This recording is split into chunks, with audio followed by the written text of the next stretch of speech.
Hello learners, स्वागत है आप सभी का केमिकल्स की इस दुनिया में। तो आज हम करेंगे एनसीईआरटी के क्वेश्चन जो कि होंगे रिलेटेड SN1 एंड SN2 में। स्टार्टिंग में ये क्वेश्चन दिए हुए हैं। इन क्वेश्चंस के अंदर आपको बताना है कि SN1 और SN2 जो रिएक्शन है उनका ऑर्डर क्या होगा।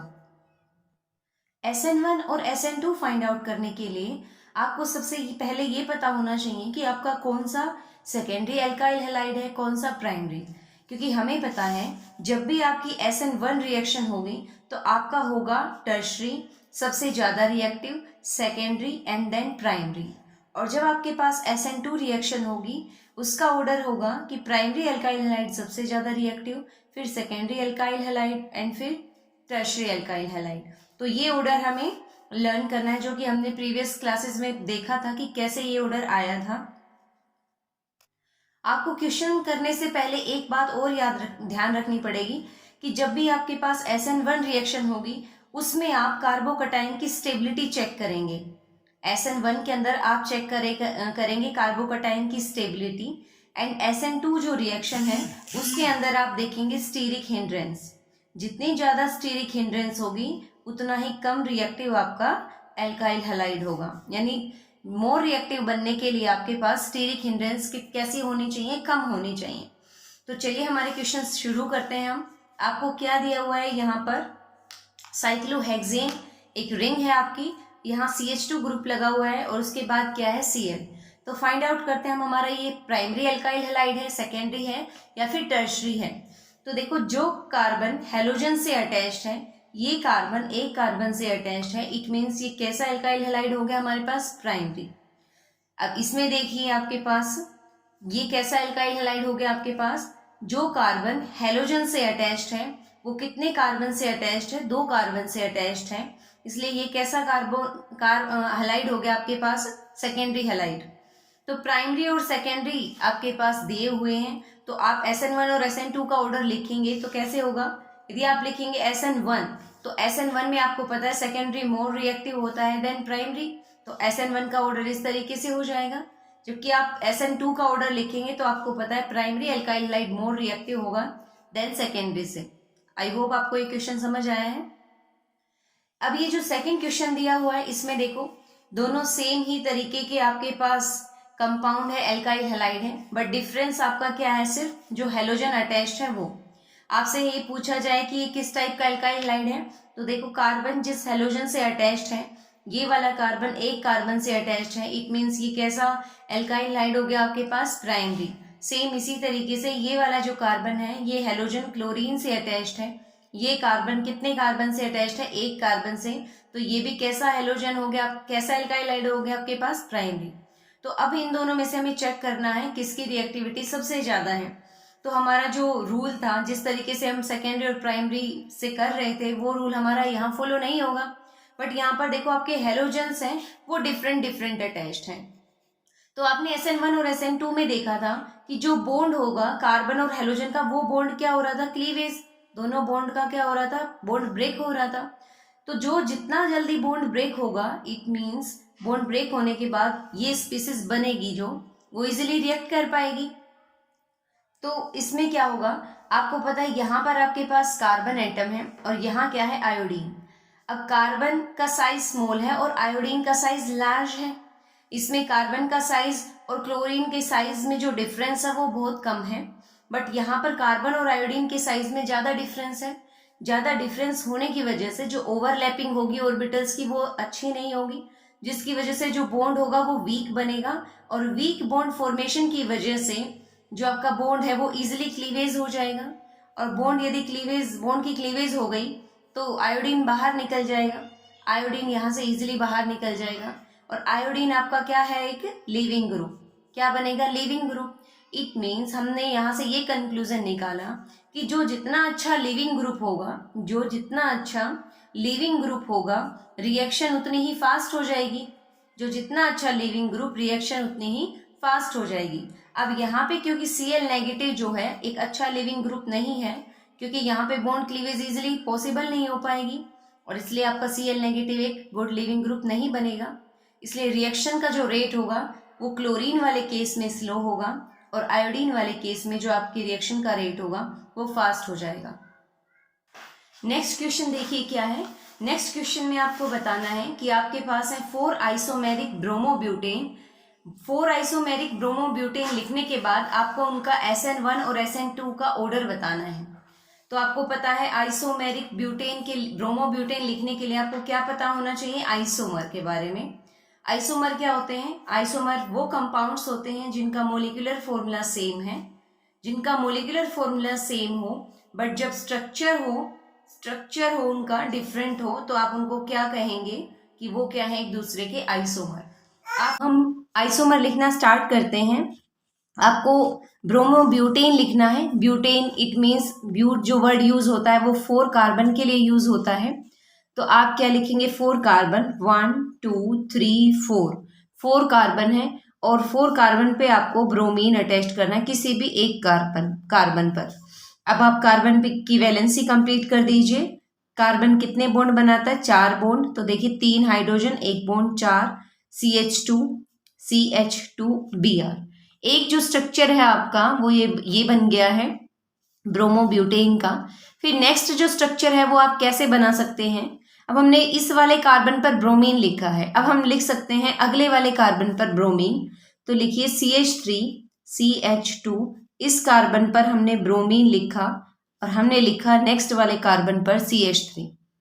फिर थर्ड पॉसिबिलिटी क्या है कि मैं इस कार्बन पर लिख दूं ब्रोमीन। यदि मैं इस कार्बन पर ब्रोमीन लगाती हूं तो क्या बनेगा, देखो CH3CHBr CH2 और यहां लिखा CH3। तो क्या ये स्ट्रक्चर और ये स्ट्रक्चर सिमिलर नहीं है? इट मीन्स अब आप यहाँ पर ब्रोमीन नहीं लगा सकते। यदि आप लगाओगे और बनाओगे तो वो सेम स्ट्रक्चर हो जाएगा जो कि आपने ऑलरेडी लिखा हुआ है। इट मीन्स ये आपको अब नहीं लिखना है। तो अब आपको दूसरी पॉसिबिलिटी सोचनी है कि मैं और किस तरीके से आपका कंपाउंड लिख सकती हूँ। तो देखो एक कार्बन पर यदि मैं 2 कार्बन लगा दूं, यहाँ लिखा मैंने CH3 CH3 CH। अब आपको कार्बन कितने रखने हैं, 4 कार्बन कितने रखने हैं, 4, 1 2 3, 3 कार्बन आपके हो चुके हैं, 4 CH2 और यहाँ पे मैंने लगाया ब्रोमीन। तो आपके पास देखो एक अलग टाइप से अल्काइल हैलाइड बन चुका है। अब आप इसकी सब्स्टिट्यूशन करते रहिए, जैसे हमने इसमें किया कि एक हाइड्रोजन को हटाया ब्रोमीन लगाया, फिर नेक्स्ट हाइड्रोजन को हटाया यहाँ ब्रोमीन लगाया। इन द सेम वे हम ये जो स्ट्रक्चर लिख रहे हैं इसमें एक इस कार्बन को हटा के ब्रोमीन लगाया है, तो अब इस कार्बन के हाइड्रोजन को हटाकर यहाँ ब्रोमीन ऐड कर देंगे। तो देखो अलग टाइप से आपका स्ट्रक्चर बनेगा, CH3 कार्बन CH3। अब यहाँ मैंने ब्रोमीन लगाया और ये क्या बन गया, CH3। तो 1 2 3 4 बन चुके हैं। अब देखिए क्या और कोई पॉसिबिलिटी है, तो सोचिए इस कार्बन के हाइड्रोजन को मैं फिर से रिप्लेस कर सकती हूँ। तो क्या बनेगा, CH3 और यहाँ इसके हाइड्रोजन को मैंने रिप्लेस किया तो ये बन गया CH2Br और यहाँ बना आपका 1 2 3, 3 कार्बन हो चुके हैं, 4th कार्बन आपका ये हो गया है। ठीक है, तो ये वाला जो स्ट्रक्चर है ये बन गया। अब आपके पास देखो कितने आइसोमर बन गए, 1 2 3 4 एंड 5। अब कई बच्चे ये भी सोच सकते हैं कि इस का ये जो 2 कार्बन थे उसके एक हाइड्रोजन को ही रिप्लेस किया है हमने, क्या हम दूसरे वाले कार्बन को रिप्लेस नहीं कर सकते? तो यदि आप ऐसा करोगे कि दूसरे वाले कार्बन के हाइड्रोजन को भी रिप्लेस करोगे तो आपका फिर से ये वाला स्ट्रक्चर बन जाएगा। ठीक है, तो टोटल आपके पास 5 आइसोमर बन गए हैं, 1 2 3 4 एंड 5 आइसोमर बन गए हैं। अब इन आइसोमर में आपको SN1 और SN2 रिएक्शन को चेक करना है। तो रूल आपका सेम रहेगा। SN1 में आपको कार्बोकटायन देखना है, स्टेबिलिटी देखनी है, और SN2 में आपको स्टीरिक हिंड्रेंस देखनी है। तो हम पहले लिखते हैं SN1 का ऑर्डर। SN1 आपको पता है टर्शरी सबसे ज्यादा रिएक्टिव, फिर सेकेंडरी एंड देन प्राइमरी। तो देखो इसमें टर्शरी कौन सा ग्रुप है, ये वाला कार्बन देखो, इस कार्बन पर जो हेलोजन अटैच्ड है वो 3 कार्बन से अटैच्ड है। इट मीन्स ये कैसा हो गया, टर्शरी कार्बोकटायन। ये वाला कार्बन देखो, ये जो ब्रोमीन यहाँ पर जिस कार्बन से अटैच्ड है, ये वाला कार्बन एक कार्बन से अटैच्ड है, तो ये कैसा एल्काइल हैलाइड हो गया आपका, primary. In the same way ये भी कैसा एल्काइल हैलाइड हो गया, प्राइमरी, क्योंकि जिस कार्बन से हेलोजन अटैच्ड है वो एक ही कार्बन से अटैच्ड है, तो प्राइमरी। ये कैसा हो गया आपके पास, सेकेंडरी, एंड ये कैसा हो गया आपके पास, प्राइमरी। ठीक है, तो आप फर्स्ट ऑर्डर तो इसको आराम से दे सकते हो कि आपका फर्स्ट नंबर पे ये हो जाएगा, क्योंकि टर्शरी सबसे ज़्यादा रिएक्टिव है। बट उसके बाद सेकेंडरी दूसरे नंबर पर हो जाएगा। उसके बाद जो 3 स्ट्रक्चर बच जाते हैं आपके, ये भी प्राइमरी है, ये भी प्राइमरी है, और ये वाला भी कैसा है, प्राइमरी। अब आपको कौन से रूल पर जाना है, स्टेबिलिटी चेक करेंगे आप। स्टेबिलिटी जिसकी ज़्यादा होगी, जिस कार्बोकटायन की, वही ज़्यादा रिएक्टिव हो जाएगा। ठीक है, तो अब आप ये वाला कार्बन देखिए, ये वाला प्राइमरी है और ये भी कैसा है, प्राइमरी। तो इसमें कैसे होगा, अब ये वाला जो कार्बन है, जो एल्काइल लाइड है, ये वाला एल्काइल लाइड तो सेम ही हो गया। देखो, जिस कार्बन पर, एक कार्बन पर 2 CH3 अटैच्ड है, इस कार्बन पर CH2Br लगा हुआ है, और यहाँ पर भी जिस कार्बन पर 2 CH3 लगे हुए हैं, वहां पर क्या लगा हुआ है, CH2Br। इट मीन्स ये दोनों एक ही कंपाउंड्स हैं। तो आपके 5 नहीं, कितने आइसोमर बन जाएंगे भाई, 4 आइसोमर बन जाएंगे, क्योंकि ये दोनों तो क्या हो जाएंगे, आपके पास सेम ही कंपाउंड है। एक कार्बन पर 2 CH3 और एक CH2Br, एक कार्बन पर 2 CH3 एक CH2Br। इट मीन्स आपके पास ये सेम कंपाउंड है। तो हम चेक कर लेते हैं अब इसकी इस वाले कंपाउंड की और इस वाले कंपाउंड की स्टेबिलिटी। तो देखो, यहाँ से जब कार्बोकटायन बनेगा तो इस कार्बन पर पॉजिटिव चार्ज आएगा, और यहाँ से जब कार्बोकटायन बनेगा तो ये वाला कार्बन है, इस पर पॉजिटिव चार्ज आएगा। ये पॉजिटिव जितना ज़्यादा न्यूट्रल हो सके, इस पॉजिटिव को जितना ज़्यादा कम करवाया जा सकता है, वो चीज़ उतनी ही ज़्यादा स्टेबल बन जाएगी। अब देखिए, इस कार्बन के पास CH2 है, उसके बाद ये वाला ग्रुप आपके पास है, और यहाँ पर CH2 के ऊपर पॉजिटिव चार्ज है, उसके बाद है ये वाला ग्रुप। अब आपको देखोगे कि ये वाला जो ग्रुप है आपके पास, आइसोप्रोपाइल ग्रुप जो है, ये वाला, इसका जो इंडक्टिव इफेक्ट होगा वो ज़्यादा होगा एज कंपेरिजन टू ये जो चेन में है, क्योंकि आपको पता है इंडक्टिव इफेक्ट होता है जो चेन के साथ डिक्रीज होता है। दोनों का ही प्लस आई इंडक्टिव इफेक्ट होगा, इसका भी प्लस आई इंडक्टिव इफेक्ट होगा, इसका भी प्लस आई का मतलब क्या है, इलेक्ट्रॉन को डोनेट करने की पावर। पर इसमें क्या है, डिस्टेंस ज़्यादा होती जा रही है, और आपको पता है डिस्टेंस से इंडक्टिव इफेक्ट डिक्रीज होता है। बट यहाँ पर देखो, ये कार्बन है, अगले ही कार्बन पर 2 CH3 ग्रुप लगे हुए हैं। इट मीन्स इसका इंडक्टिव इफेक्ट क्या है, स्ट्रॉन्ग है एज कंपेरिजन टू दिस। अब इसका इंडक्टिव इफेक्ट स्ट्रॉन्ग है, तो ये इस प्लस को ज़्यादा न्यूट्रल कर पाएगा, और ज़्यादा न्यूट्रल कर पाएगा तो ज़्यादा स्टेबिलिटी होगी। इट मीन्स आपका 3rd नंबर पे जो रिएक्टिव होगा ये वाला होगा, और 4th नंबर पर आपका ये बन जाएगा। आई होप आपको समझ आया है। अब आपको लिखना है SN2 का ऑर्डर, और SN2 में मैंने आपको बताया है कि आप क्या चेक करेंगे, हिंड्रेंस चेक करेंगे। आप क्या चेक करेंगे, हिंड्रेंस। ऑर्डर क्या होता है, प्राइमरी, फिर सेकेंडरी एंड देन टर्शरी। तो इसमें देखिए, ये वाला एल्काइल लाइड आपके पास प्राइमरी हो जाएगा, ये कैसा होगा, सेकेंडरी, ये वाला प्राइमरी, और ये वाला टर्शरी। तो सबसे ज़्यादा जो रिएक्टिविटी होगी वो प्राइमरी वाले की, मीन्स फर्स्ट नंबर पर आएगा। ये भी प्राइमरी है, ये भी प्राइमरी है। अब दोनों में आप चेक करोगे तो देखो, इसमें जो बल्की ग्रुप यहाँ पर ज़्यादा है, आपको पता है न्यूक्लियोफाइल SN2 में बैक साइड से अटैक करता है। तो बैक साइड से जैसे ही अटैक करेगा तो ये वाला ग्रुप तो बल्की हो गया, बट यहाँ से जो न्यूक्लियोफाइल का अटैक है वो ईजिली हो सकता है। तो स्टीरिक हिंड्रेंस इसमें ज़्यादा है, इसलिए ये लेस रिएक्टिव होगा। है तो दोनों ही प्राइमरी, बट स्टीरिक हिंड्रेंस इसमें ज़्यादा है तो ये लेस रिएक्टिव होगा। तो सबसे फर्स्ट नंबरिंग आप इसकी करोगे, ये वाला जो होगा सबसे ज़्यादा रिएक्टिव होगा, सेकंड नंबर पे ये होगा, उसके बाद ये सेकेंडरी है और ये टर्शरी है। आपको पता है सेकेंडरी मोर रिएक्टिव होता है इन SN2 रिएक्शन, तो 3rd नंबर इसका होगा, और 4th नंबर पे आपका ये वाला ऑर्डर हो जाएगा। नेक्स्ट देखिए, अब आप ये सेकेंड क्वेश्चन है आपका, इसमें भी आपको ऑर्डर बताना है SN1 एंड SN2 रिएक्शन का। तो उसी रूल को हम फॉलो करेंगे जो आपने पीछे किया है। तो ये जो आपका एल्काइल हाइड होगा, ये देखो कैसा है, ये वाला कैसा होगा। तो इसको लिखने का तरीका देखिए क्या होगा, C6H5 जो होगा वो आपका बेंजीन है, उसके ऊपर लगा हुआ है CH2, मीन्स बेंजाइल बन गया। बेंजीन के ऊपर जब भी CH2 ग्रुप होगा तो वो क्या बन जाएगा, बेंजाइल। ठीक है, और साथ में क्या अटैच्ड है, ब्रोमीन। ये वाला कैसे लिखेंगे, ये है आपके पास C6H5, C6H5 के बाद लिखा हुआ है CH, तो मैंने लगाया है यहाँ पर CH। अब ब्रैकेट में दिया हुआ है C6H5, इट मीन्स ये जो C6H5 है ये इस C का कार्बन के साथ अटैच्ड है, तो आप यहाँ इसको अटैच्ड करा दीजिए। अब फिर क्या लिखा हुआ है, ब्रोमीन। अब देखो 1 2 3 कार्बन ने 3 बॉन्ड बनाए और ये जो ब्रोमीन है वो इसी कार्बन के साथ लिंक है। तो इस तरीके से हम इनको लिखेंगे। थर्ड देखिए, थर्ड कैसे लिखेंगे, क्या लिखा हुआ है, C6H5 मीन्स बेंजीन लिखी हुई है। बेंजीन पर क्या लगाया हुआ है, CH ग्रुप। तो यहाँ मैंने लिखा CH के साथ है ब्रैकेट के अंदर CH3 ग्रुप और फिर लगा हुआ है आपके पास ब्रोमीन। ये थर्ड कंपाउंड आपने लिखा। फोर्थ देखो कैसे लिखना है, बेंजीन C6H5, उसके बाद कार्बन, कार्बन पर लगा हुआ है CH3 ग्रुप, उसके बाद एक और बेंजीन अटैच्ड है और इसी कार्बन पर एक ब्रोमीन अटैच्ड है। तो सबसे पहले हमने लिखे इन चारों के स्ट्रक्चर, आपको समझ आया है होगा।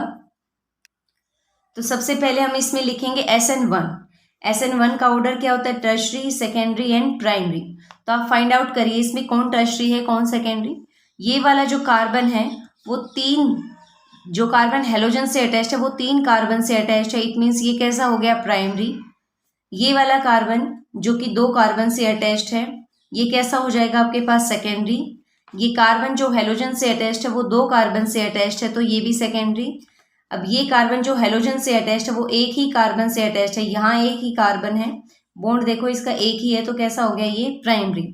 तो सबसे ज़्यादा जो रिएक्टिविटी होगी वो इस कंपाउंड की होगी, यानी फर्स्ट नंबर पर आपका ये आएगा। अब सेकेंडरी में ये भी है और ये भी है, तो जो ज़्यादा स्टेबल होगा उसको देखेंगे, क्योंकि हमने SN1 में क्या चेक करनी है, स्टेबिलिटी चेक करनी है। तो हम देखते हैं इन दोनों में से स्टेबल ज़्यादा कौन सा है। तो ये जो दोनों हैं सेकेंडरी मैंने यहाँ लिखे हैं। अब हम देखते हैं कि कौन सा ज़्यादा स्टेबल होगा। तो देखो जो कार्बोकटाइन बनेगा वो कैसे बनेगा, ये हेलोजन निकलेगा एज ए नेगेटिव और तब क्या बनेगा आपका कार्बोकटाइन। इन द सिमिलर वे यहाँ पर भी क्या बनेगा आपका कार्बोकटाइन।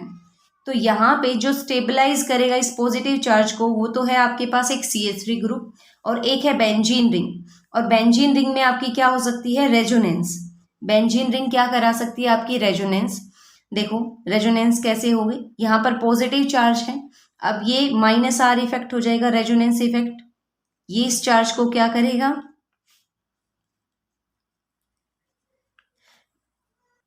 ये जो कार्बन पर पॉजिटिव चार्ज है तो बेंजीन रिंग इसको इलेक्ट्रॉन प्रोवाइड कराएगी।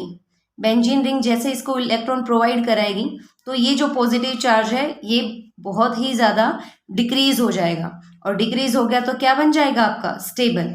बट यहाँ पर आपका क्या है, सिर्फ और सिर्फ इंडक्टिव इफेक्ट है, और यहाँ पे क्या कौन सा इफेक्ट है आपका, रेजोनेंस इफेक्ट है।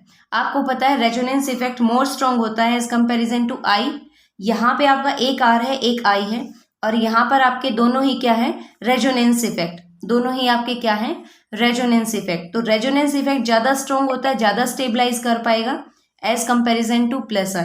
तो ये वाला जो कार्बन होगा, ये वाला जो एल्काइल हाइड होगा वो आपका ज़्यादा रिएक्टिव होगा, तो सेकंड नंबर पे ये मोर रिएक्टिव होगा, फिर थर्ड हो जाएगा ये, और फोर्थ पर प्राइमरी वाला।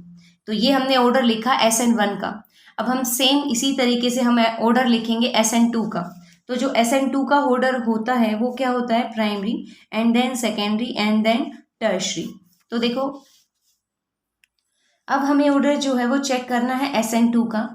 तो ये वाला जो एल्काइल हाइड होगा वो आपके पास होगा प्राइमरी, ये कैसा होगा, सेकेंडरी, ये भी कैसा होगा आपके पास, सेकेंडरी, और ये कैसा होगा आपके पास, टर्शरी। और आपको पता है SN2 में प्राइमरी सबसे ज़्यादा रिएक्टिव है तो फर्स्ट नंबरिंग इसकी हो जाएगी। अब ये दोनों ही क्या है, सेकेंडरी हैं। अब दोनों ही क्या है, सेकेंडरी। और SN2 में हमें क्या चेक करनी होती है, स्टीरिक हिंड्रेंस। स्टीरिक हिंड्रेंस तो न्यूक्लियोफाइल आपको पता है बैक साइड से अटैक करेगा, यहाँ पर भी न्यूक्लियोफाइल बैक साइड से अटैक करेगा। तो कहाँ ज़्यादा इसको स्टीरिक हिंड्रेंस फील होगी, जहाँ पर दो ये जो C6H5 लार्ज ग्रुप लगे हुए हैं, यहाँ पर ज़्यादा स्टीरिक हिंड्रेंस होगी, और ज़्यादा स्टीरिक हिंड्रेंस की वजह से ये वाला जो कार्बन होगा इसकी रिएक्टिविटी क्या हो जाएगी, डिक्रीज। तो इसकी रिएक्टिविटी ज़्यादा होगी, इसकी रिएक्टिविटी होगी कम। तो सेकंड नंबर पे आपका ये वाला एल्काइल हैलाइड आएगा, थर्ड पर ये आएगा, और फोर्थ नंबर पे आएगा टर्शरी वाला, क्योंकि टर्शरी जो होता है वो आपका लेस रिएक्टिव होता है। अब आपका नेक्स्ट क्वेश्चन दिया हुआ है NCERT में ही कि आपको ये जो कंपाउंड्स हैं, 3 कंपाउंड्स आपको दिए हुए हैं, इनकी रिएक्टिविटी का ऑर्डर लिखना है, SN1 का भी और SN2 का भी। तो सबसे पहले आपको ये जो नेमिंग दी हुई है इसको स्ट्रक्चर की फॉर्म में लिखना आना चाहिए। तो लिखा हुआ है 2 ब्रोमो 2 मिथाइल ब्यूटेन। तो जो सबसे लार्ज वाली चेन है उसको लिखो। सबसे पहले ब्यूटेन लिखा हुआ है तो आप ब्यूटेन लिखिए। ब्यूटेन क्या होता है? जिसके अंदर कितने कार्बन हो? 4 आपके पास कार्बन है। 4 कार्बन होने के बाद 2 पे ब्रोमीन लगा हुआ है और 2 पे ही क्या लगा हुआ है? Methyl group. तो हम मान लेते हैं ये आपकी सेकेंड पोजिशन है। 2 पे ब्रोमीन लिखा हुआ है और 2 पे ही क्या लिखा हुआ है? Methyl group. अब इसकी वैलेंसी कंप्लीट कर दीजिए, CH3 CH2 और यहाँ पर क्या हो जाएगा? CH3। ये जो आपका स्ट्रक्चर होगा ये होगा 2 ब्रोमो 2 मिथाइल ब्यूटेन का। 1 ब्रोमो पेंटेन का कैसे हो जाएगा स्ट्रक्चर? पेंटेन लिखा हुआ है। पेंटेन मीन्स आपको कितने कार्बन लिखने हैं? कार्बन की चेन लिखनी है 5। तो CH3 CH2 CH2 CH2 ये 4 हुए। उसके बाद एक और 5 और 5th पोजीशन पे आपको ब्रोमीन लगाना है क्योंकि फर्स्ट पोजीशन पे क्या लिखा हुआ है? Bromine. 5th in the sense 1 ही है ये, ठीक है। 2 ब्रोमो पेंटेन। 2 ब्रोमो पेंटेन आपका नेक्स्ट जो है दिया हुआ है 2 ब्रोमो पेंटेन। इसका स्ट्रक्चर आप कैसे लिखेंगे? पेंटेन लिखा हुआ है तो पेंटेन लिख दीजिए CH3 CH2 CH2 CH3। अब सेकेंड पोजीशन पे ब्रोमीन लिखा हुआ है तो ये यहाँ मैंने लिख दिया ब्रोमीन 1 2। तो 2 ब्रोमो पेंटेन का ये स्ट्रक्चर हो गया। तो SN1 और SN2 का ऑर्डर आप तभी लिख पाओगे जब आप क्या पहचान पाओगे कि कौन सा प्राइमरी है, कौन सा सेकेंडरी है, कौन सा टर्शरी है। तो ये जो कार्बन है जो हेलोजन से अटैच्ड है वो 3 कार्बन से अटैच्ड है तो टर्शरी। ये वाला कैसा हो जाएगा? प्राइमरी। ये कार्बन जो हेलोजन से अटैच्ड है वो 2 कार्बन से अटैच्ड है तो ये कैसा हो गया? सेकेंडरी। आपको पता है SN1 का जो ऑर्डर होता है वो होता है टर्शरी, सेकेंडरी एंड प्राइमरी। तो फर्स्ट नंबर पे ये वाला कंपाउंड मतलब 2 ब्रोमो 2 मिथाइल ब्यूटेन। फिर सेकेंड नंबर पे 2 ब्रोमो पेंटेन। सेकेंड नंबर पर ये हो जाएगा और थर्ड नंबर पे हो जाएगा आपका ये वाला जो कि है 1 ब्रोमो पेंटेन। ये SN1 का ऑर्डर हुआ।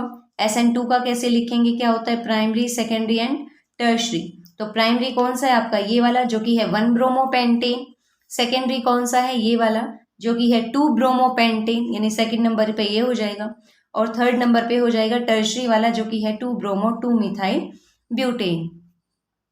अब ये सारे क्वेश्चन करने के बाद मैं इतना आइडिया तो लगा ही सकती हूँ कि आप अब इससे रिलेटेड SN1 और SN2 से रिलेटेड जितने भी आपके क्वेश्चंस बनेंगे NCERT के अकॉर्डिंग वो आप इजीली सोल्व कर पाओगे। Thank you so much. Video को लाइक और चैनल को सब्सक्राइब करना ना भूलें।